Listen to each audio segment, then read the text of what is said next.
TTP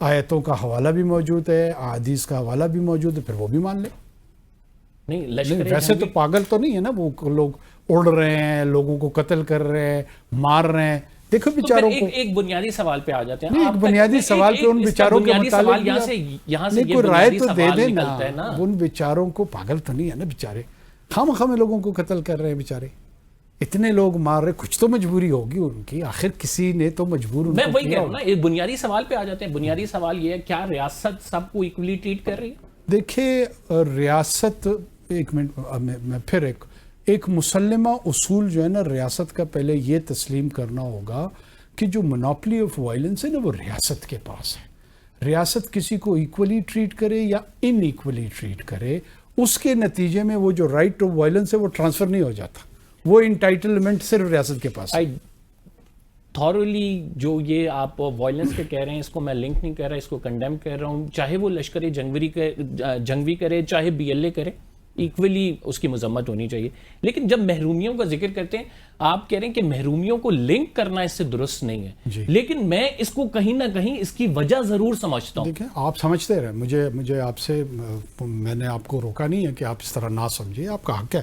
مگر میں آپ کو یہی کہہ رہا ہوں کہ جب آپ اس کو جواز بنا کے پیش کرتے ہیں تو پھر میرا دلیل اس میں یہ ہے کہ جو باقی جگہوں پہ محرومی ہے وہاں پہ کیوں وائلنس نہیں پیدا ہو رہی, وہاں کیوں وہ لوگوں کو قتل و غارت گری قومیت کی بنیاد پہ نہیں کر رہے ہیں. تو اس لیے اس کا کوئی ایڈیشنل ریزن ہو سکتا ہے یہاں پہ, یہ میں کہہ رہا ہوں. ورنہ جو رورل پاکستان ہے وہ تقریباً محروم ہے. What do you think? What are the additional reasons? دیکھیے آئیڈینٹی پالیٹکس ہے, وہ خود آپ کو کہتے ہیں کہ جناب آپ کو کس نے کہا ہے کہ آپ میری سڑک بنائیں, آپ ہیں کون؟ آپ نے کبھی ان کو انویسٹیگیٹو جرنلزم کے طور پہ ذرا دیکھیں تو صحیح, وہ کہتے کیا ہیں.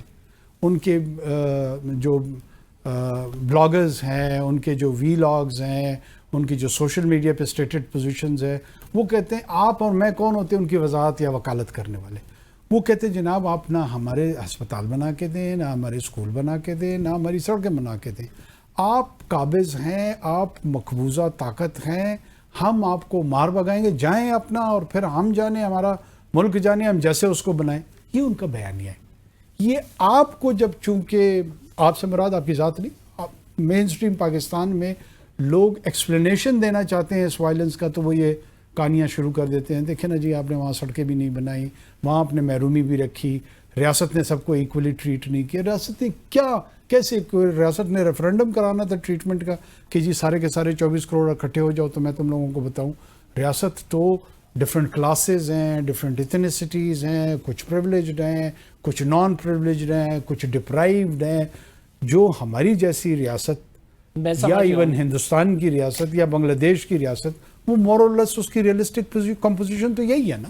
تو کیا وائلنس کا یہ جسٹیفیکیشن بنا کے ریاست اپنی ذمہ داریوں سے بری ذمہ ہو سکتی ہے؟ نہیں, کہاں پہ ریاست کو میں نے یہ تجویز دی ہے کہ فار انسٹنس آپ, مطلب میں اگر آپ کو سمجھوں کہ آپ اسٹیٹ کے نمائندے, اسٹیٹ کا کام ہے بیسکلی فیسیلیٹیٹ کرنا. اسٹیٹ کا کام ہے کہ آپ نے وہ کام کرنے ہیں جس سے لوگوں میں احساس محرومی جو پیدا ہو رہا ہے وہ نہ ہو. احساس محرومی اگر وائلنس کی طرف جا رہا ہے, وہ میں کنڈیم کہہ رہا ہوں اس کو, وہ بات نہیں کر رہا میں. لیکن ریاست اگر اپنی ذمہ داریاں کمپلیٹ نہیں کرے گی تو مسائل تو پیدا ہوں گے. میرا مسئلہ دیکھیں, ریاست اپنی ذمہ داری کیسے وہ کرے گی. ریاست کی جو بنیادی ذمہ داری ہے وہ ٹیکس کلیکٹ کرنا ہے. کیا ریاست صحیح ٹیکس کلیکٹ کر رہی ہے یا نہیں کر رہی ہے؟ لوگوں کے ذہن میں ریاست کا تصور شاید D G I S P R کا آ رہا ہے. ریاست کا کام جو 21 ٹریلین روپیز کا ٹارگٹ ہے, کیا ریاست وہ اس کا حصول ریکور کر پا رہی ہے یا نہیں کر پا رہی؟ آپ نہیں سوال اٹھاتے اس پہ. اب وہ ہوگا تو پھر یہ محرومی دور ہوگی, یہ سڑک بنے گی, یہ اسکول بنے گی, یہ ہسپتال بنے گی. کوئی شخص آپ کی جو economic performance of the state ہے اس کو وہ نہ ڈسکس کرتا ہے, نہ کوشچن کرتا ہے. سر مختلف حکومتوں میں آپ رہے ہیں تو میں مختلف نہیں, ایک حکومت میں رہا ہوں.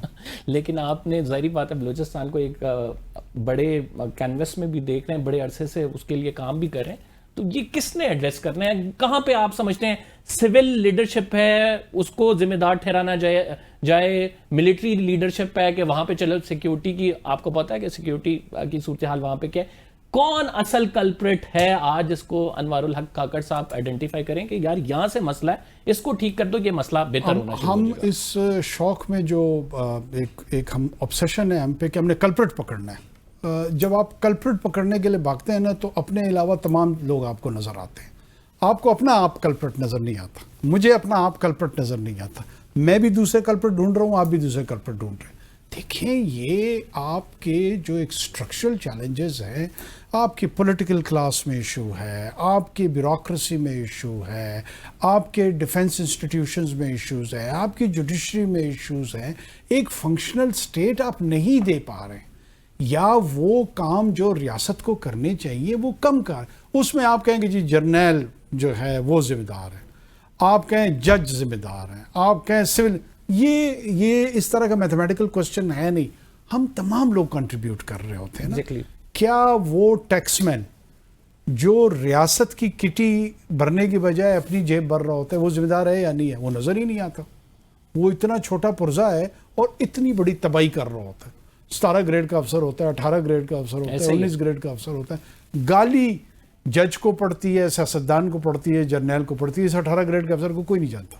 نہ کوئی یہ سمجھتا ہے کہ یہ بھی کانورسیشن میں آنا چاہیے، ٹرمز آف ریفرنس میں آنا چاہیے، اس پہ گفتگو ہونی چاہیے. پھر جو ایکسپینڈیچر ہے، اوور آل گورننس کا ایکسپینڈیچر ہے. ابھی آپ نے دیکھا ہمارے ہاں ایک شو ڈاؤن ہوا ہندوستان کے ساتھ. اس شو ڈاؤن کا کیا ایکسپینڈیچر ہے ڈیفنس کا؟ 7.5-8 ارب ڈالر.